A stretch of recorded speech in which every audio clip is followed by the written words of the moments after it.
George Floyd was murdered up in Minneapolis. It was unjust. Y'all know around the world, you're seeing this police officer that has his full weight and force and knee on his neck, and he's saying that, you know, he can't breathe, right? So he ends up dying, and as a result, Minneapolis, as well as other major cities around America, around the world, actually, you know, there were a bunch of people who've been really upset, you know, about the injustice, and it started into protesting.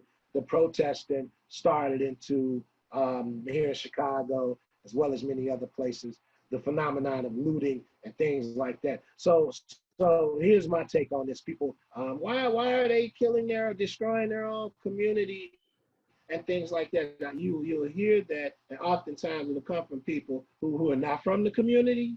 And I just want to let you know is that, one, when you have something, community means to commune, right? There's a certain equality and an egalitarian relationship that exists in community in relation to the residents, in relation to the other stakeholders that are in the community, whether it is your marketplaces, you know, everything in the community. And what I can just tell you is that many people, yeah, this is where they live, or this is what they identify as my address, but they do not feel like they have ownership in the community. For example, you know, when you look at home ownership rates in Chicago for Black individuals, no, they're not as promising as they should be.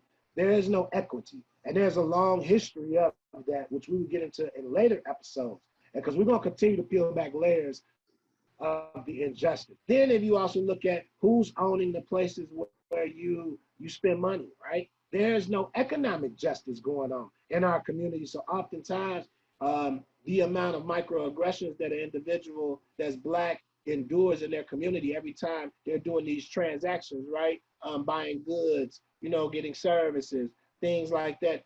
They are not in a community manner or fashion, right? So, you know, does F Illa, you know, does the kid, Joe, does young world believe in, you know, looting and destroying your property and tearing up things? No, I don't. However, I do not see this as just an individual deficit or problem.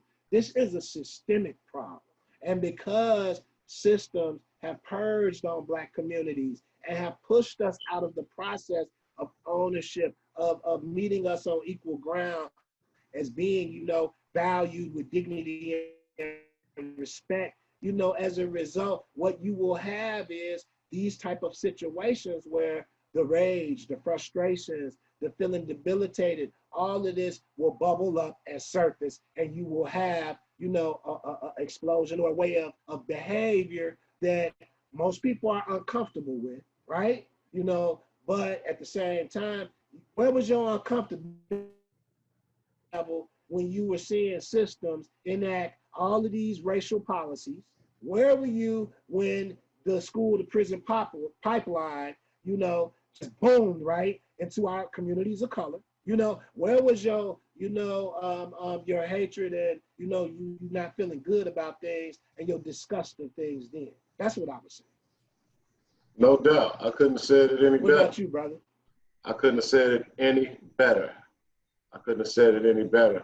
You know, I think my glaring moment, you know, during the George Floyd killing, because it was a killing, it was a murder, broad daylight. But my most glaring moment from that was when that baby said, "My daddy changed the world." And I think she was correct.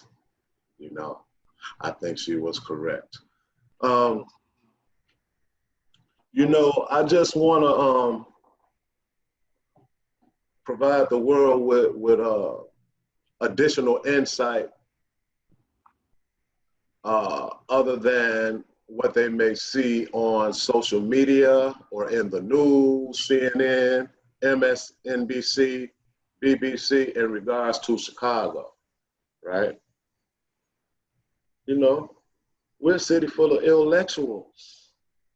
The violence that you see that's highlighted happens in pockets of the city, right? And Chicago has always been you know, kind of a gangster city, and it's a safe city uh, when you know how to handle yourself, when you know how to move. You know what I mean? And I think one of the main characteristics is, not getting in anybody's business and not running your mouth. I think those are two of the main characteristics that could end up causing a person harm on the streets in the hood in Chicago, right? And so, I can't just sit idly by and watch, the media propagandize, Chicago as something that's like a horror story.